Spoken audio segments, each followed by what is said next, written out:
All right. Welcome to the Precision Protocol series. Welcome, everybody, and welcome to my esteemed co-host, Brendan Vermeire. It's great to see you. Sorry for the little technical delays to get us going, but we're excited to get moving. How are you doing today? Oh, pretty good. I'm actually fighting off an infection, so in between some tech and some infections, but the show must go on, right? Yeah, absolutely. So this week we're going to be talking about Brendan's favorite topic, brain on fire, and talking about neuroinflammation. Really excited. Obviously, I've seen you present this a lot. You've been doing a lot of work in the space, and I know this is a passion area. So maybe kick it off and talk about your history for those of you that don't know you, to talk about a little bit of where you got into this kind of niche of neuroinflammation, and then we'll kind of take it from here. Yeah, that sounds good, my friend. It's a cool topic to discuss because ultimately, gosh, probably over a decade ago, I really set out of like, okay, I need to get to essentially the root cause mechanisms that are driving mental illness pathologies, whether it's neurodevelopmental, neuropsychiatric, neurodegenerative.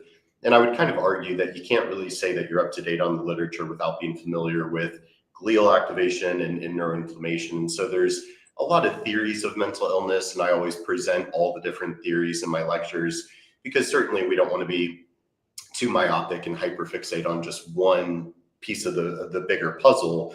But with the neuroinflammation kind of microglial theory, this is really coming out of the field of neuroimmunology, which is really changing the landscape in the conversation around mental health disorders, neurodevelopmental disorders, and neurodegeneration. So whether we're talking about dementia or cerebrovascular or the rise of frequency of autism and all the various neuropsychiatric disorders, the essentially neuroimmune activation component is, in my mind, kind of, public enemy number one. And these days, with all the advancements in technology and biomarkers and lab testing, we have so many great data points that we can capture to really objectively qualify, what's going on in this person's body. Is it more of a neurotransmitter issue, neuroinflammatory issue, neuroendocrine issue? And so, of course, this is where the whole test, don't guess thing kind of comes into play. So this has really become kind of my life's work, and I'm just going to keep rolling with it. All right. So before we go throw people in the deep end of the pool, we hear the term inflammation. So maybe why don't we talk about what inflammation is, and then specifically what you mean or what the industry means when they talk about neuroinflammation as kind of a sub area of this broader idea of inflammation. Absolutely. Well, it's kind of leading up to the show. It's like, oh, this is perfect. I have a mild fever right now. So that's a great example of, okay, if you have a foreign invader, a microbial, viral, bacterial, whatever it is, if there's some sort of infectious microbial invader that's trying to infect and proliferate in your body, we need that sort of cleansing fire of inflammation, which is, that cleansing fire the immune system is using to fight off foreign invaders, remodel tissues. So under, more of an acute injury or acute infection like I have right now, we need that inflammation to fight off the foreign invader, remodel the tissues. And what's kind of funny is nobody disputes that essentially chronic inflammation drives chronic disease, or the more proper way of saying it, chronic inflammation is deeply implicated in all chronic diseases. And essentially, I'm just expanding the conversation up into the functional tissue of the central nervous system of, well, hey, inflammation doesn't just stay in the body, it directly impacts the neuroimmune system and the central nervous system. And that chronic inflammation can potentially drive chronic neuroinflammation when that fire is starting to essentially spread unregulated in the central nervous system, where it can damage our brain cells and drive a lot of mental health symptoms or neurodegeneration chronically. Cool. And then maybe just kind of keeping it in the spirit of getting into kind of the definitions going, we talk about neurocells, brain cells. You mentioned, you have your neurons, your microglia, mast cells. Kind of maybe just walk us through all those different components and which each one of those means and how they kind of interact. Yeah, I would say, the four big ones that everybody should be familiar with. Of course, the neurons. So everybody focuses on the brain cells, and with the, neurotransmitter imbalance, monoamine theory of mental illness, kind of the brain chemical imbalance. So much of modern psychiatry was built on this idea of like, well, hey, mental illness is caused by these brain chemical imbalances. We don't know why it happens. There's not really anything you can do about it. Here's the, synthetic pharmaceutical that can modulate those neurotransmitters and those brain chemicals like the SSRIs and SNRIs, benzodiazepines. so on and so forth. But then there's all these other players that are starting to get more attention, more light. So we have the glial system, which includes the microglia, which is a little bit more so what I focus on, essentially the innate immune cell or white blood cell. And they are both the guardians and the architects of the central nervous system. But then we have the macroglia, or the astrocytes, which really work in concert with the microglia to regulate our blood-brain barrier and provide a supportive role. They can support bioenergetics in the brain. Then you have the oligodendrocytes that are there to myelinate and provide that fatty sheath around the neurons so that we have, essentially effective electrical conductivity through the neurons. So those are the four major players. And so certainly different pathologies like multiple sclerosis kind of focuses on the demyelination with the oligodendrocyte dysfunction. But the microglial activation and astrocyte activation is being heavily looked at and studied in relation to, I literally just the other day was doing a deep dive. I wasn't able to find any neurodevelopmental disorder, neuropsychiatric or neurodegenerative disorder that doesn't involve, this glial activation, this neuroimmune dysregulation. So, all right. So kind of going to the next level. So let's talk about what that means and how it presents itself, right? So you've kind of walked through a lot of different mechanisms and way to measure, but maybe just kind of talk about a couple different disorders and then how you think about it from both a testing and kind of a mechanistic perspective. Yeah, I think the autism spectrum disorders is a good condition that sort of elucidates this point where obviously we're seeing this increased frequency, and is it we're just more aware of it and we're screening for it more? Is it more frequent? That's somewhat up to debate, but ultimately with increased frequency of autism, the question is why. And so when we look at neurodevelopment, even in utero, we know that the metabolic and microbial stature of the mother and the father directly is going to influence the neurodevelopment of the fetus in utero. And so the microglia really arise from the yolk sac and early embryogenesis. So this is why I call them the architects of the central nervous system. This is how we develop our neural networks and our neural connections before we're even born. And so let's say that the mother is diabetic and chronically inflamed and obese and has all these, chronic disease risk factors, and maybe they also have dysbiosis and all these factors. Well, the microbiome trains the immune system, and that includes your neuroimmune system and the microglia. So, essentially it's a dysregulation and a hyperactivation of these glial cells in utero that then seems to be directly implicated in driving sort of the miswiring, I guess we could call it, that would present as ADHD or autism spectrum disorder. But looking at this neuroimmune status of how these immune cells in the brain are polarized either into more of a kind of pro-inflammatory phenotype or more of a anti-inflammatory neuroprotective phenotype, that balance of that activity ultimately dictates our neural and also therefore mental cognitive health throughout our whole lifespan. And so if we care about neurolongevity or neurodevelopmental disorders, it all comes down to what are these immune cells doing in the brain and what input signals are influencing how they're behaving in our brain. Yeah. So kind of talking about those signals, you've kind of previously talked about kind of the gut-brain axis connection, right? And where those signals are coming from. It's interesting. I was listening to a kind of a mainstream podcast, and they actually acknowledged the gut-brain connection and kind of traditional. It was around GLP-1s, right? So using, peptide signaling in terms of satiety. But I'd love to kind of have you walk through how you think about that gut connection to that neuroinflammation component. Yeah, so the gut-brain axis is its own theory of mental illness. The monoamine is kind of the brain chemical imbalance theory, but then the gut-brain axis is its own theory, the cytokine or inflammatory theory, the microglial theory, just all kind of different layers to the same conversation. So I often preach that, in my opinion, the three major pillars of mental health are mindset, metabolism, and microbiome. So especially if we take the sort of psycho-emotional component out for just a second for simplicity and looking at, that garden of life that is the microbes that are training and maturing our immune system, including those microglial cells, and then the metabolics as sort of the engine that drives your meat suit forward in life.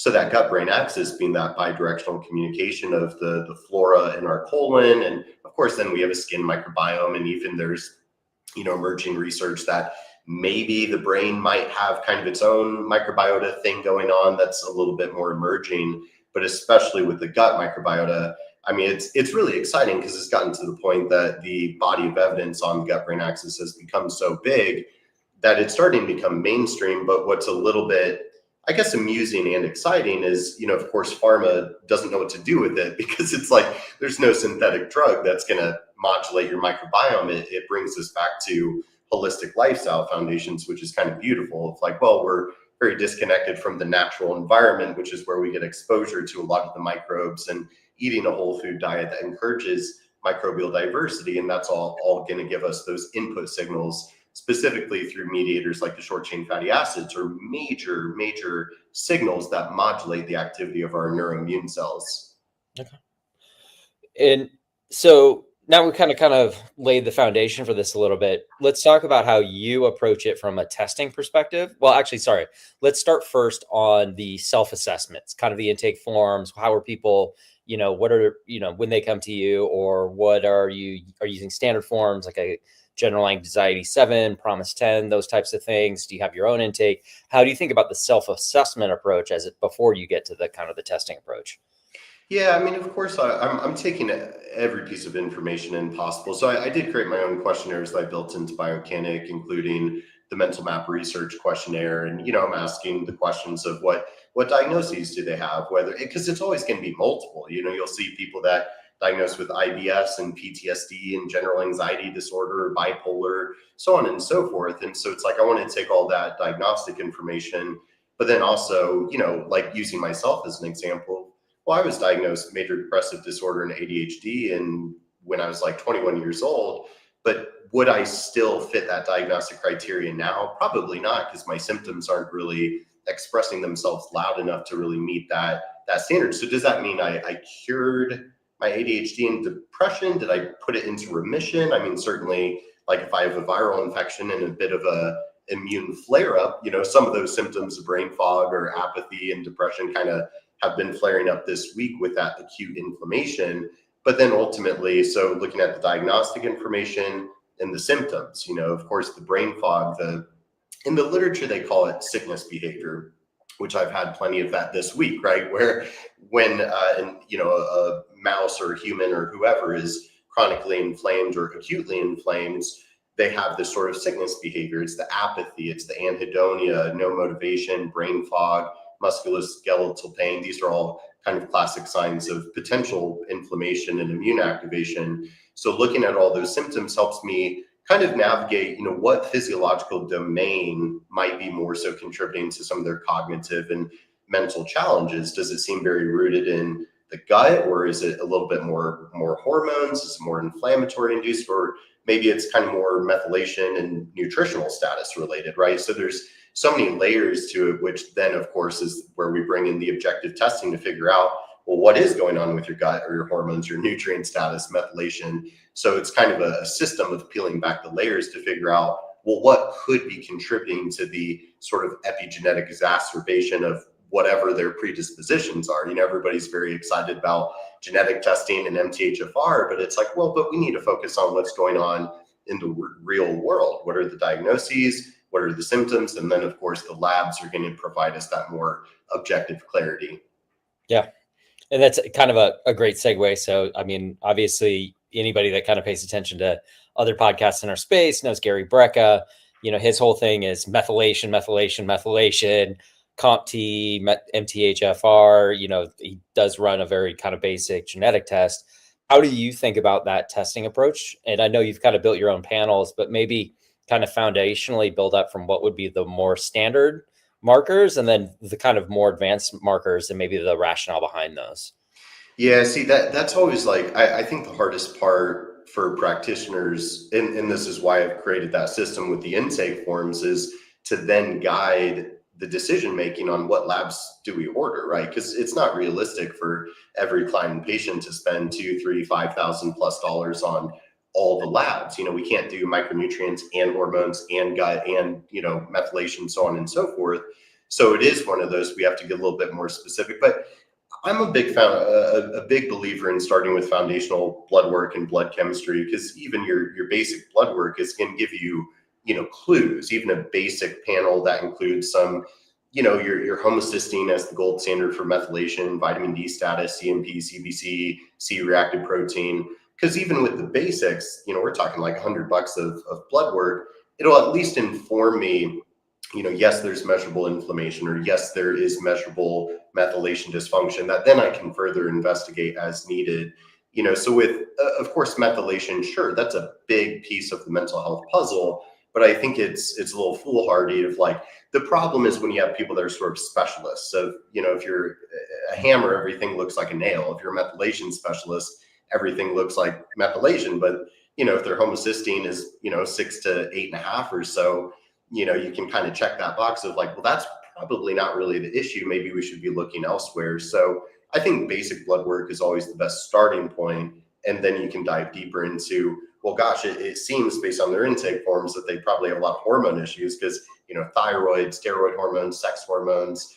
I would actually even say that essentially, if there is measurable inflammation, to me, that becomes the top priority of put out the fire, because it's going to be hard to help somebody really feel better or recover until we put out the fire. But I would say the hormone imbalances are probably the more common and prevalent driver of a lot of the neuropsychiatric issues. You look at the symptoms of low testosterone, high estrogen, low progesterone, especially in women. So, the gut hormone box is always a good one to check. But like I said before, if there is measurable inflammation or neuroinflammation, that becomes the top priority in my mind. And so kind of going back to those basic blood markers, what are you looking for from a value range perspective? What's insight, what is like a red flag? What are, it's okay. How do you kind of think about what's your empirical process for going through that stuff, like homocysteine, hsCRP, et cetera? Yeah, I mean, 100%. Even on my basic wellness panel that I use sometimes before doing my fancy mental map panel, the C-reactive protein, of course, is the most widely studied pro-inflammatory biomarker. I usually run that in conjunction with glyc-A, which GLYC capital A. I think that's a better systemic inflammatory marker, and it's not too expensive. CRP is kind of the more classic one. So I'll usually measure both of those. So if I see a CRP of, any elevation beyond, 1 or 2 is notable, but that sort of like 3 to 6 tends to be sort of the chronic metabolic inflammation range. Whereas then anything, 6 to 10, or, I've seen as high as like 60 or 70 with more severe inflammation.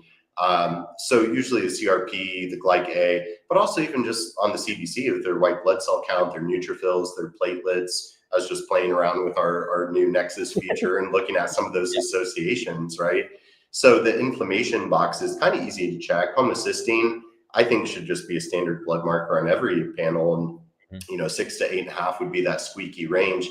But let's say like both of those look great, but then they have a fasting glucose of 105 and a fasting insulin of, 25 or something like that, HbA1c of 6.2 or whatever. I'm just making up numbers.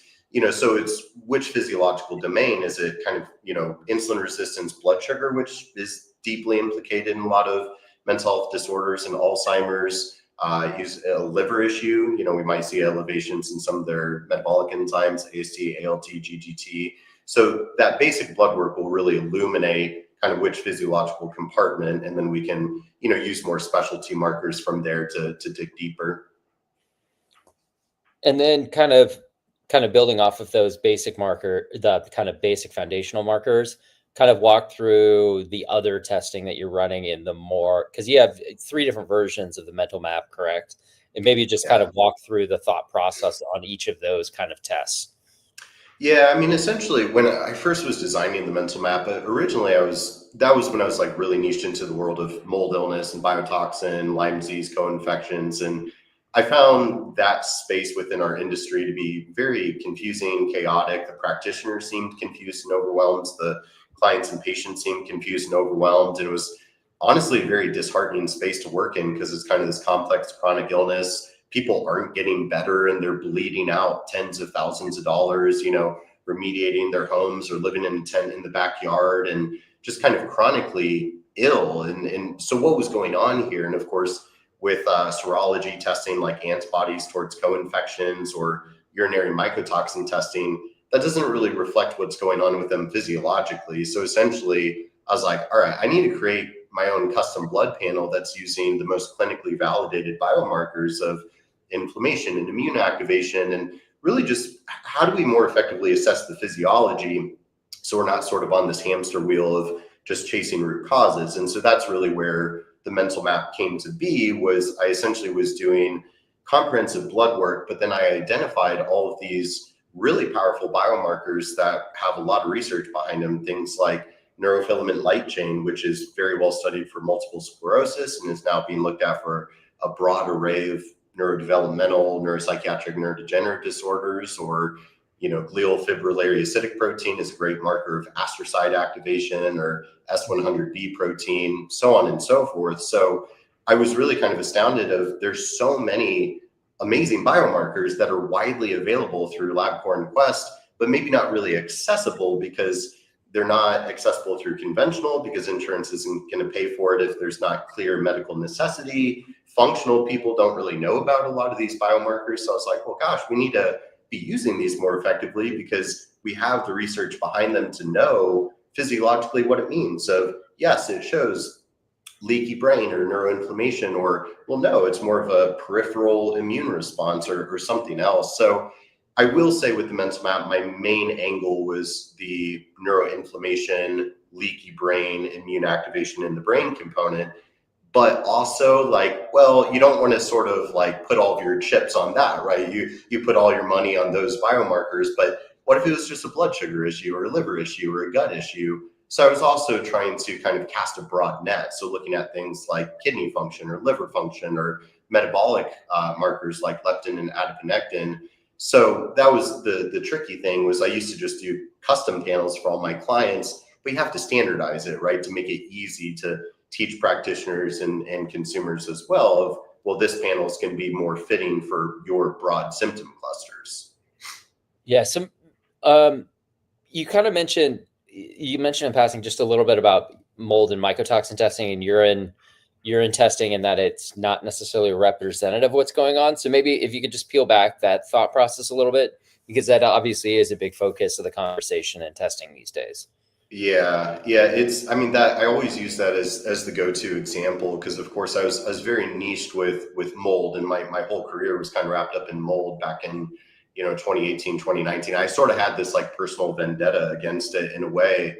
And of course, like urinary mycotoxin testing is awesome. The liquid chromatography, we can measure all sorts of mycotoxins, but ironically, there's hundreds of mycotoxins that have been identified, but even the most comprehensive panel out there is only looking at about 20-ish mycotoxins, and then there's masked mycotoxins. So I remember hearing some of the practitioners in the mold space, some of them were even doing weekly urine mycotoxin testing, or sort of like serial tracking the urine excretion. And so, but when you look at the research, it's all association of, for example, there was a study that I cited in a deck of, children with autism had higher levels of ochratoxin A in their urine, but it's association, not causation, and the level of mycotoxin that they're being exposed to or excreting, it's kind of just passing through. The question is, how does that data, and you're all about this, but how does that data correlate with their physiological data, right? So this is where it's like,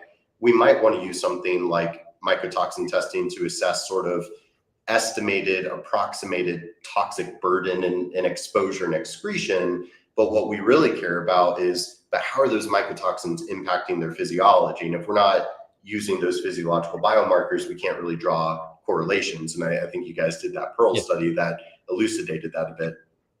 Yeah. I mean, that was kind of a big, interesting thing, is because if you think about it, you're doing your testing with just lab data and you do it pre and post, and then you run a separate set of labs, you're only comparing those things. And so we call the term cross correlation, which is a very different mathematical term, but the ability to kind of say, okay, well, if we look at what's that urine mycotoxin value, and then how does it actually connect to the 100 other blood biomarkers? or other markers, food sensitivities, gut markers, anything like that. Now we actually can start to understand whether it's just correlation or causation. And the data, it's still very underpowered, to really understand that, but you can start to tease out super interesting insights that weren't really possible before because of doing this kind of broad-based testing approach. Yeah, I mean, to me, that's why I'm so excited about what you guys are doing with Biocanic and the timing of everything, because I think we're just at a point. I think COVID brought a lot of awareness to the masses of like, we want truth. We want to know what's really going on. We need the data to substantiate that. And of course, in the functional medicine space, patients, clients, they want to know that if they invest their dollars into these functional tests, they're going to get positive clinical outcomes. So that data aggregation and looking at all of those data points and how they're associated. So, I mean, that's why I have so much respect for what you guys are doing. Is association isn't enough. And I think that's kind of the tricky part with like functional lab testing as opposed to like diagnostic or clinical testing. Nobody ever taught me how to delineate between that. But a lot of times functional testing is looking at the presence of something that could cause damage to the body, but it's not really telling you if it is causing damage to the body. Whereas then in the conventional system, okay, they do kind of bare minimum physiological biomarkers, but then they're not looking for any presence of potential root causes that are disturbing the physiology. And it's like, well, we really need both. Like with total tox as an example of, okay, we can measure heavy metal excretion, mycotoxin excretion, xenobiotics, but what's the mechanism of how those things hurt the body? Primarily oxidative stress. So, if we do physiological testing, do we see evidence of oxidative stress or inflammation or, immune perturbations? That's really the future of this industry, is being able to close that gap of speculation with functional testing identification of root causes versus tracking the physiology and seeing how that really correlates. And so even as I was playing around with the Biocanic Nexus feature leading up to this call, I was pulling a bunch of different data points on one of my clients that we have, years of data on her. And it was cool looking at some of the markers. I was looking at like neutrophils and platelets and white blood cells and albumin and C-reactive protein and quinolinic acid on organic acids, and all of them correlated, really well. So that's the future of this industry. Yeah, no, it's really an exciting time to kind of be able to unlock some of that stuff. Interesting total an aside, just the reason why I dug in on the toxins thing is I started using a Flowpresso. I had a relatively clean total tox burden. Now, 30 days in, I'm like lit up for all this stuff. I feel the same.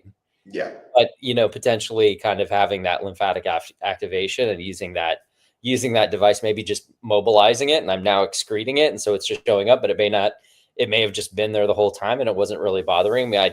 You just don't really know.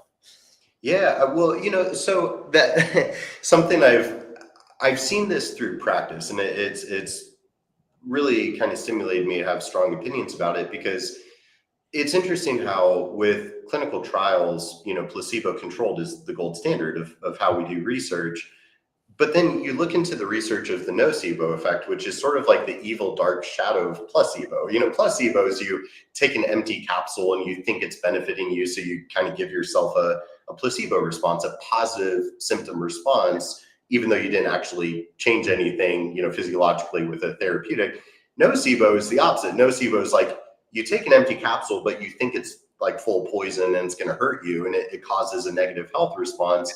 But it's psychosomatic, right? And so one of the biggest problems I'm seeing with the functional medicine space, and especially kind of like the mold and complex chronic illness, think of it this way, like, let's say, you're chronically fatigued, you have musculoskeletal pain and brain fog and depression and all these kind of general symptom clusters, and you go to conventional and they do like, $5 of blood work, and, your basic blood chemistry looks normal. So then you go drop thousands of dollars with a functional provider, and they're like, oh my gosh, look at all these toxins coming out of you, and you have all this dysbiosis based on your microbiome sequencing, and I think you have MCAS and leaky this and that. And it's kind of a lot like that sort of sounds like fear mongering. It's sort of fear conditioning that could drive a nocebo response. And as an example to illustrate that point, with the mental map and using some of these really established biomarkers of neuroinflammation or neuronal damage, I've had more times where I have a client, really struggling with their mental health,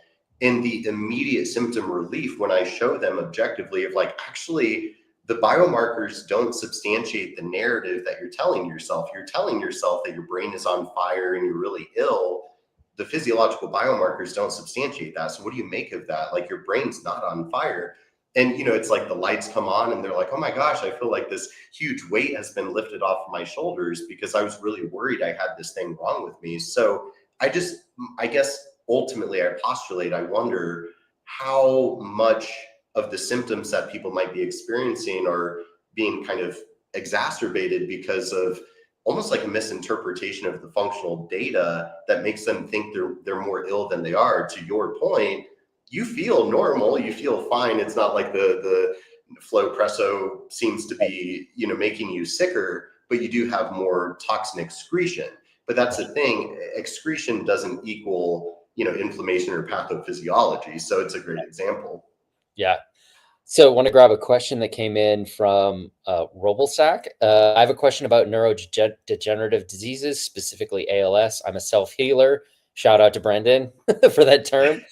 Any guidance or experience that might support my body heal?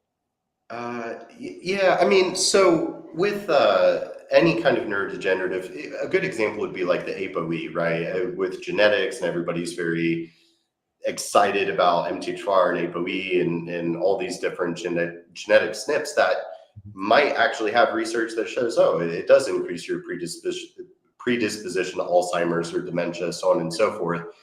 But of course, as we all know, the genetics are the blueprint, not the destiny. So the question is, what's going on right now? And so that biomarker I'd mentioned before, neurofilament light chain, that's really the gold standard for neuronal damage. And so it was originally mostly studied for multiple sclerosis, and that was such strong research that now they're investigating using that biomarker for ALS and Alzheimer's, Parkinson's, even depression, any kind of neurodegeneration. What's neurodegeneration? It's the degeneration of your neuronal tissues, right? And neurofilament light chain is basically a damage marker associated when our neurons, our brain cells, are being damaged. They release this protein filament that is neurofilament light chain, and we can measure it in the blood, and they show that the blood levels correlate very well with the cerebrospinal fluid levels. So it's non-invasive venous puncture, blood draw, but you can track that marker over the course of time. So in my opinion, let's say that somebody was positive for ApoE, and we know that they are more predisposed to Alzheimer's. I would want peace of mind. I would want to track that marker maybe once per year, every year, especially if I'm later in life, 50s, 60s, 70s. My grandmother, she's she's like 91, 92, 93, somewhere up there, and she's had Parkinson's for the past like 15 years. I really would love to run the mental map on her to see some of these markers, or even one of my recent clients, she had elevated levels of this neuronal damage marker, but she had a concussion within the past year. And of course, with head trauma, traumatic brain injury, or concussion, well, it's causing damage to your brain, and you can measure that damage marker to essentially track recovery or progression or regression. So anybody that's concerned about neurodegeneration, that would be a really great marker to be tracking to see over the course of time, is it going up? Is it going down? Is it getting better? Because there is some flux, but obviously if it's consistently rising, that there's active damage being done to your brain. So that's kind of my whole thing, is like, we have to track physiology, not just chase root causes, because that can really give you the objectivity of, is my situation getting worse? Is it getting better? And what can I do about it? As a self-healer, what can I do to intervene and kind of get the course correction with the physiology? Yeah, and unfortunately, I haven't read the book, but have you read Dr. Terry Walls's book about her multiple sclerosis experience? No, I've never read her book. I've done some collaborative stuff with her organization. Of course, she's done a lot of great work with the multiple sclerosis space. I'd be curious if she's using some of these biomarkers, because I think it would be hard to be it would be hard to avoid neurofilament light chain if you're really deep in the literature on multiple sclerosis, because it's kind of the main thing it's been studied for. And I think her particular intervention, for people that didn't know, she had very severe MS, was in a wheelchair, went through kind of a whole, functional health program on her own as a self-healer, which I think was just really going back down to the kind of the fundamentals of eliminating the toxins, going organic, adding different foods. Is there other thing? I don't remember offhand from your presentations. Do you ever talk about kind of any specific dietary approaches, any specific supplementation or other therapies, red light, whatever that may be? Yeah, I mean, being my whole approach, I'm the type of guy, I personally don't really care what intervention somebody wants to use to get better. I'm of the mindset of whatever works, whatever gets the job done. I actually had a client a number of years ago that we did the mental map, and he actually had substantial elevations in some of these inflammatory and neuroinflammatory biomarkers. And so I followed up with him a number of months later, and I was trying to get him to retest of like, well, we got to track the data to see if what you're doing is actually working. That's kind of the big thing is, all too often with clients and patients, it can be like pulling teeth, trying to get them to do the retesting. It's like, well, if we don't retest, we don't know if your efforts are paying off or not. And tracking symptoms is too subjective and not quite reliable enough. So he had reported, he's like, well, I'm doing cold plunging, I'm doing meditation, I'm doing breath work. And that's great. I'm all for all of those holistic interventions. But the question remains, is it working? Did you fix those biomarkers? Because if not, I think you're going to have to incorporate other therapeutic modalities. So, of course, with my background in fitness and nutrition, I will always, if I could only pick two interventions to combat the chronic disease and mental health crisis, it's going to be nutrition and exercise. But, for some, if they have a good foundation, that's not always going to be enough. There's a time and place for monoclonal antibodies or peptides or probiotics, or to me, that's what gets really exciting. And I'm just all about the objectivity of, would you rather take, $1,000 in supplements per month? Would you rather just do holistic lifestyle and dietary exercise, photobiomodulation, whatever, psychedelic therapy? That's a whole other thing. I'm just focused on the biomarkers, the data, and seeing what works for this particular individual. But there's so many exciting things to be done. Yeah, and they did mention they have tried the Wall's dietary approach. He said it is big in the ALS community as well. I mean, Yes. Similarly, kind of the neuroinflammation, goes by different names, but it's pretty typical, it kind of base kind of physiology where it comes from. I want to make sure we give enough time. So maybe talk about your mental map program, kind of the things that you're looking at from a study perspective. I'd love to just kind of give you the opportunity to kind of talk through that. Yeah, no, I appreciate that because, I developed the mental map back in like 2018, 2019. And so I've been teaching practitioners how to use the mental map in practice through the Functional Mental Health Practitioner Certificate Program. But that wasn't enough. I've been so focused on training practitioners and producing more practitioners that are, knowledgeable in these domains and know how to use the mental map in a clinical setting.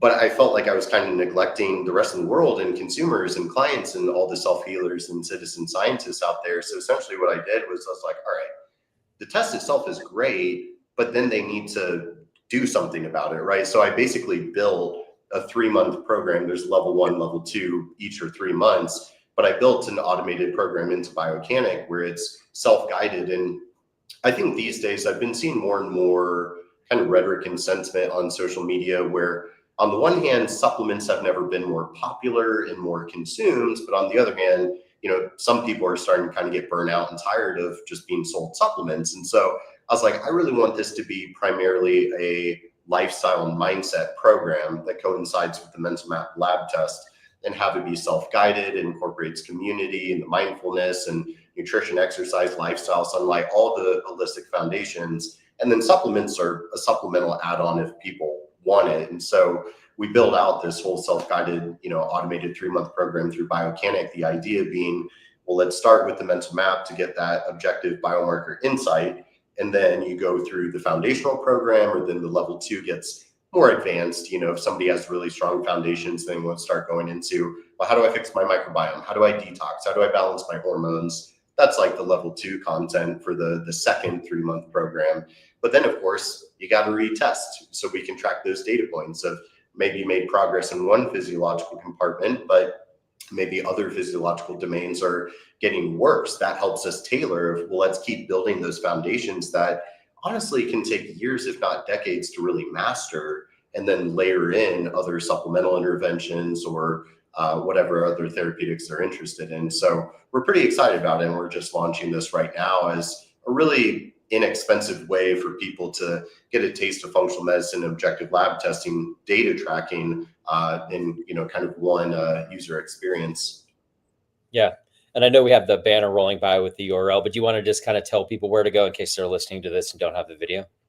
Yeah, of course. Probably the easiest place to go is Instagram, with the link in my bio on Instagram, because the top link is the mental map. We have a beautiful landing page that breaks down exactly what the program entails. And so essentially we did kind of a 1.0, 2.0, 3.0. The only difference is how many biomarkers do you want? So, of course, if people are a little bit more on a tighter budget, we'd go with the 1.0, which is still a really strong baseline of data.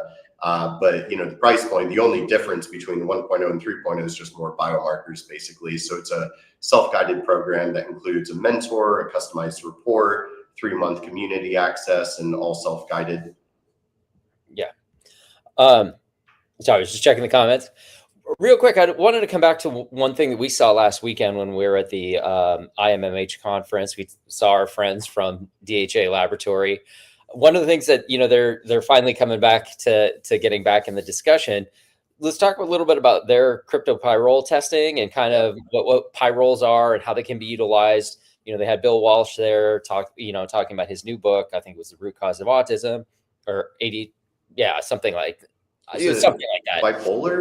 Bipolar. There you go. Yeah. The root cause of bipolar. But I'd love to hear kind of what that specific testing is, because I believe they're only the only lab that actually runs that test. I think Mosaic runs it through them. So if you could just give a quick overview of what they are and how it's utilized. Yeah, no, so that actually is part of the origin story of the mental map, because I was doing research and development for DHA because I was talking to them about the cryptopyrrole model. So urinary cryptopyrrole, along with the blood markers, serum copper, ceruloplasmin, plasma zinc, whole blood histamine, and homocysteine. And so, it was Abram Hoffer and Carl Pfeiffer that pioneered that work. And then William Walsh kind of took the torch from them, and he's still going. He spent his whole life researching cryptopyrrole disorder. And to me, it's a little bit of like a dark horse in the literature, where I would say there's enough evidence, enough published research that's like, we need to look at this more, because this could be big. I don't know why there hasn't been more investing into research for cryptopyrrole.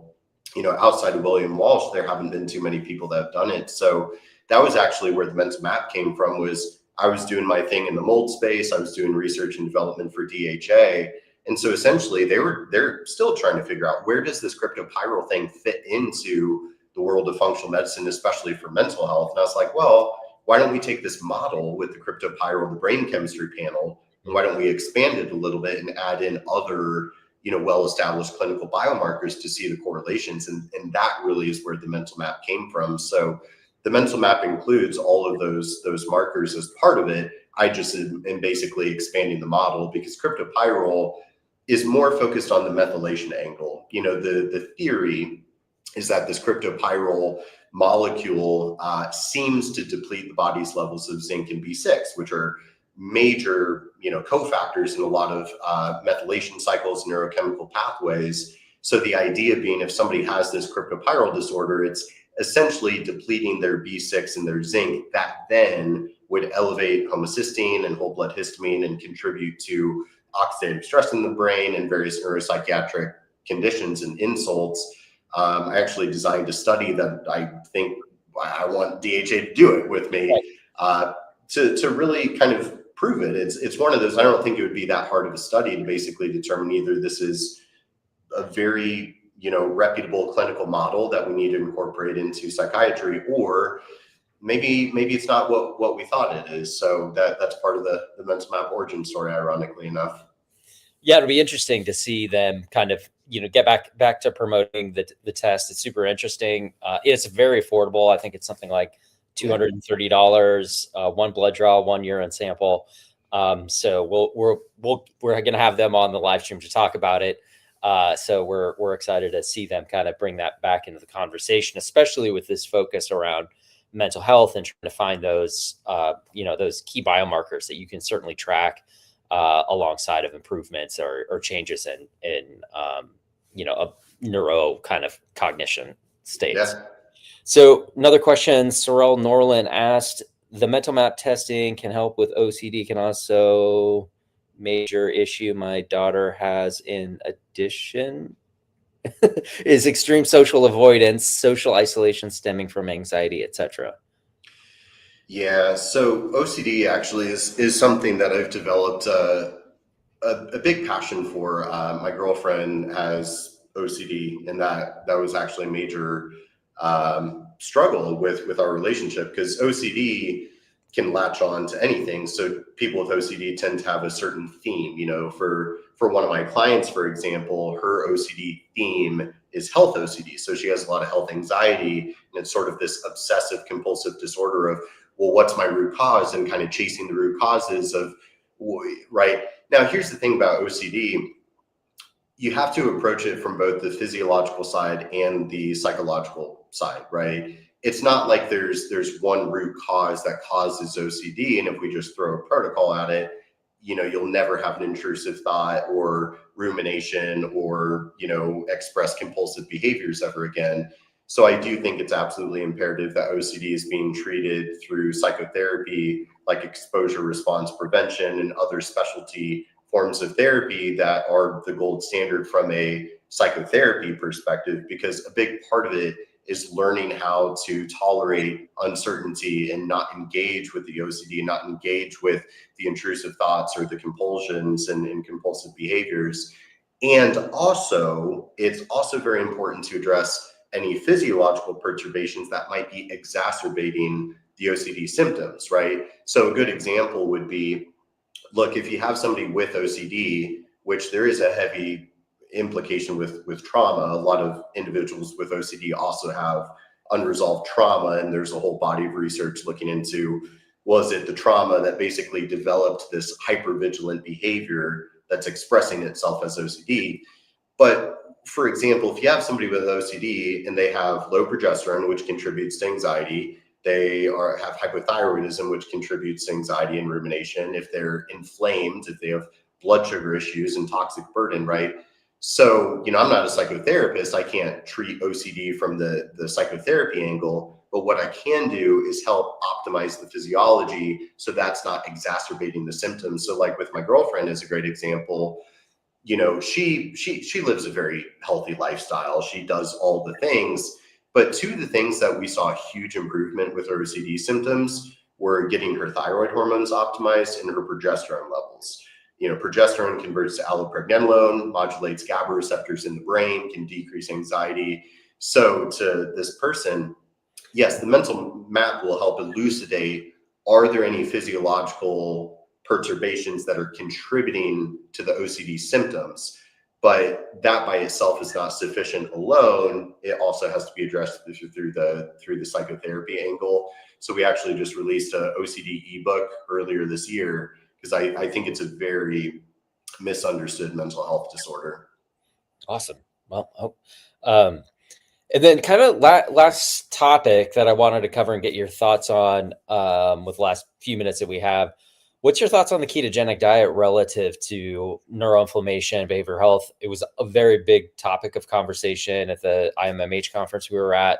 So we have a few customers that are doing facility-based programs to address things like anxiety by teaching people how to be on a ketogenic diet, and then, enabling them to be successful, tracking ketones, glucose, exercise, activity levels. But I'd love to get your thoughts on kind of where that fits in overall. Yeah, it's an interesting thing. I've seen the ketogenic movement grow a lot in the past, over the course of my whole career, because back when I was 18 years old, I'm a brand new personal trainer, nutrition coach, and metabolic technician. And back then, when I was working for Lifetime, all of the older, smart, kind of bro science guys that I worked with, they were all about keto. This was before keto got really, really big. But all of the smartest guys that I knew at the age of 18, they were all over the keto thing and like, this is the way to go. So I was really big into keto back when I was like 18, 19, 20. And I can't say it worked super great for me. And there's a lot of layers to that. But the ketogenic diet as a therapeutic dietary intervention, you can't deny that it has a lot of therapeutic potential, but then context matters, and it gets down to the individual and their metabolic stature and what's going on with them. So interestingly, I would say when I think of different dietary approaches that would directly impact the brain and the neuroimmune cells, the two big things that come to mind are the ketone bodies, which can have a very anti-inflammatory effect and improve essentially mitochondrial function and bioenergetics in the brain, but then also the short chain fatty acids. And this is where it kind of becomes a little bit antithetical, where I don't think short chain fatty acids as the postbiotics from your microbiota. And this is where it kind of gets a little bit split, where a ketogenic diet, I don't think that that diet is going to be the best for the microbiota and improving diversity and optimizing short chain fatty acid production. And the short chain fatty acids and ketone bodies have actually very similar effects on the brain. So it's kind of one of those things where we have to think about sustainability, what dietary foundation is going to be sustainable to help them feel good for a long time. Do they do keto temporarily to get better, reach their goals? Do they stay on it for life? And then condition specific, right? Like schizophrenia or something like that, ketogenic might be the better way to go, but it may not have the same efficacy in all conditions. Chris Palmer is obviously doing a lot of great work with ketogenic diet and the bioenergetics, because the mitochondrial theory is its own theory of mental illness. And of course, with mitochondria, it's like, well, what substrate are you feeding them? Are you feeding them a lot of short chain fatty acids from a diverse microbiome that's going to have a lot more fiber and plant food intake and carbohydrate intake to fuel the short chain fatty acid production, as opposed to a keto diet, which is 70+% fat in a more restrictive diet. So this is where it's kind of like we have to think about sort of prescribing a restrictive diet versus nutritional coaching, where we're teaching them how to have a healthy relationship with food and themselves and eat in a way that feels really good for them. So I'm all for it, but I think I don't think keto is for everybody. And I think we need more research to determine what conditions does it really shine, when is it maybe not as helpful, and is it really superior or not to more of a whole food diet that's going to, work through other pathways like the short chain fatty acids. Yeah. And it's one of those things where I think it comes down to the bio-individuality. I certainly see great results for some people. Some people struggle. We've, as the concept of metabolic typing, how does that work? It's unfortunately there's no silver bullet to solving the mental health problems. But anything we didn't touch on that we want to cover before we wrap up? Man, I mean, we've covered so much ground. What was really cool is by the time we got through it, it's like we covered a lot of the major leading theories of mental illness. The only other one that I don't do as much focus on is like the connectome theory, which is more looking at how the brain regions are communicating with one another. So I know recently I've been seeing some stuff coming out. There's a lot more interest in like the photobiomodulation, whether it's sunlight or infrared or PEMF, different frequencies that might stimulate their neuroimmune system and different neuronal tissues. Or then the other one is sound and audio frequency as well, and stimulating the neuroimmune cells. So to me, I think it just opens up a more interesting conversation of kind of our evolution as a species, of like, we used to be outside in the sunlight, in the soil, drinking from the creeks. So we naturally got all the input signals our brains needed. Whereas now we're so kind of stripped out of our natural environment and way of living that we're trying to kind of figure out and piecemeal together, well, how do we sort of replicate all those input signals without actually, living in the dirt like our primordial ancestors? So it's a little bit ironic, but to me, there's that beautiful undertone of, we need to get back to a more holistic, natural way of living. But then also we have all these cool peptides and psychedelics and pharmaceuticals and dietary interventions, all these new things that we can kind of further use. But at the end of the day, I think what's most important is the holistic foundations, right? Because also a sense of community, a sense of purpose, that's part of why I made the Mental Map program kind of a community feature, is having a sense of community, not being socially isolated, having a sense of purpose and spiritual practice. To me, those are just as important for our mental and neuroimmune health as mitochondria and keto and short chain fatty acids. So I think sometimes we get a little bit too myopic looking for that silver bullet, and we're kind of missing the forest through the trees. Yeah, totally agree. God, we didn't even touch on psychedelics. We'll do it. What's their effect on neuroinflammation? Probably Yeah.